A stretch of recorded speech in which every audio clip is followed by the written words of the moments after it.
Hi, this is Nancy. Welcome to Scathingly Brilliant Idea. This week, I'm going to redo what I attempted to do last week in showing you part 2 setup in my Plans by Just Scribble, the horizontal 2-part planner. I spent some time in last week's video going through what I did in the first half of the year. It's the first year she's offered this. I really enjoy the layout. It's brilliant, actually. And I attempted to show you how I was going to set it up for the second half of the year. I did not make it very far and felt like I needed to do a redo for all 22 of you who suffered through last week's video. I'm going to show you how I actually finished setting it up after I stopped filming. Just as a quick reminder, I have this set up with a nautical theme because the word of my year is anchor. I had downloaded some printables from a couple of different Etsy shops and set up the main pages in a nautical theme, but also keeping freedom for me to apply all kinds of decorating ideas that I get throughout the months of the year. I do have a lot of things already. And honestly, I'm probably still going to buy more stuff. I am very attracted to new, bright, shiny objects. So I like to keep that option open. But what I did is I did finish putting this together. So as a quick reminder, I'm not going to go into very much detail on the way this planner is set up, but because she herself has gone through that, and she offers lots of great ideas on how you can use this very flexible and unique layout that she's come up with. And I'll put a link to her website in the description down below, but I'll share with you how I've been using it. So again, as I mentioned, my theme is anchor. So I did take some liberties. I did make some deviations from what I did the first half of the year. I switched a few things around, kept it fairly similar, but it gave me a chance to try something different.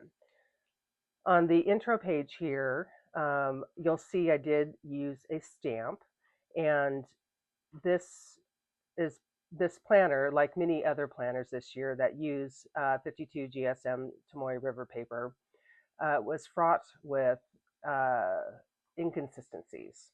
And so what I found, and I'll show you some shortcuts I made to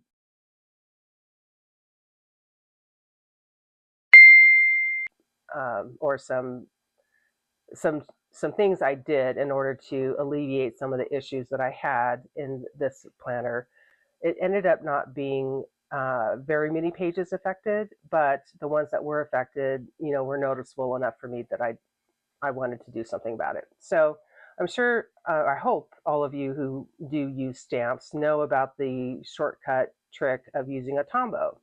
So I use the Tombow color that I want, and I just take the end of the brush and lay it this way across. You can use your Crayola super markers, any other markers you have, but I was using Tombow, so I wanted to coordinate the colors, so I just did that.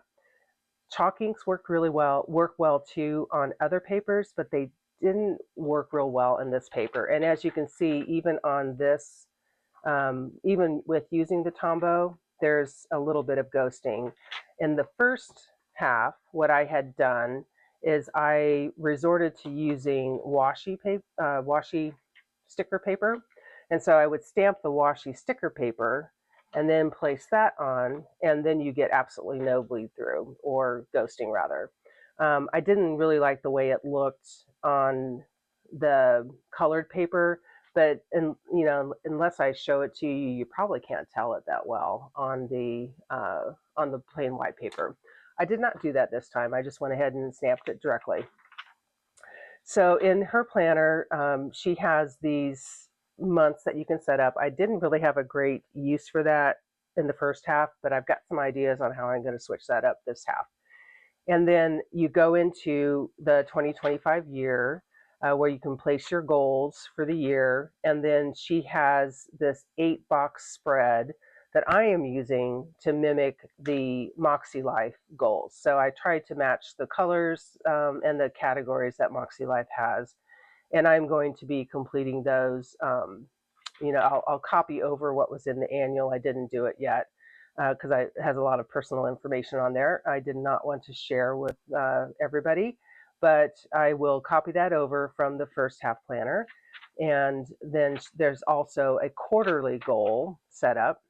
So this is set up so I can make my Q3 goals that will serve me for July through September. And then obviously there's going to be one for the fourth quarter as well through the end of the year.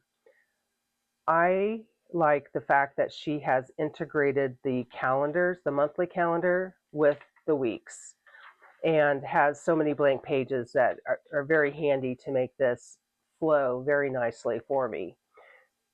I have added these tabs that I printed off from the same shop that I got some of the other ephemera and paper from. And then to add the numbers, because I printed it out on glossy sticker paper. I have a Silhouette that I cut these on.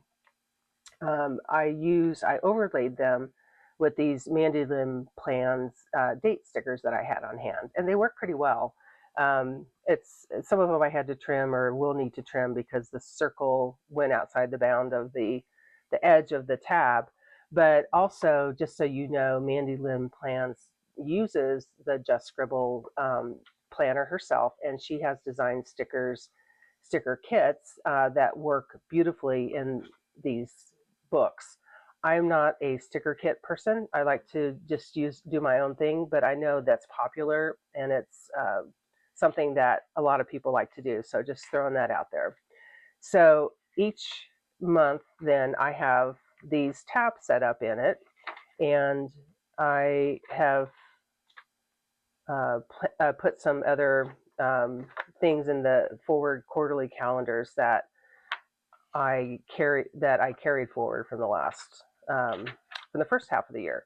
So I have a little symbol thing going here with my punch stickers that are punch stamps that I showed you in the last video. So I have a cake for birthdays, I have a little suitcase for travel, and then now I'm going to use music notes for holidays because yay, holiday time. So I have this set up already for July, August, September, and then for the last quarter. And then I can add additional notes and additional, as I know my travel plans more, I can finish filling that out. So I am going next week to the St. Louis Pen Show. I'm excited about that. Chicago was my very first one. It was a lot to take in. And I'm also going to be going to the San Francisco Pen Show, which I'm a little bit intimidated by, but maybe by the time I get another one under my belt, I will be just fine. So that is about it for this second half. I just wanted to hop on real fast, show you what I had set up since I really didn't get to that on the first video that I attempted to do that on. So I appreciate you hanging in there with me. And oh, by the way, I really need to have a contest for how many times I say and maybe if you can correctly put in the comments the number of times I said in that video, I'll come up with some giveaway as well. Anyway, thanks for hanging in there. I look forward to continuing to show you as I fill this out how I do that, as well as some other videos I've got coming up. After this is done, I'm going upstairs to my ink studio. I have a desk downstairs with all of my stationery items, and then I have a desk upstairs where I do all of my inking. And I got some new inks yesterday, so I'm going to have fun playing with them. And I also got the elixirs from Birmingham Pen Co. They were back in stock, so I nabbed them, the dilution solution and then the sparkle solution. So I'm going to be experimenting with that on some of the inks I got from them recently that were surprisingly deep. Let's see if I can, come up with some new combos to make them more universal and provide a little bit more fun. So stay tuned for that. I appreciate you hanging in there with me, like I said, and I will see you next time. Bye.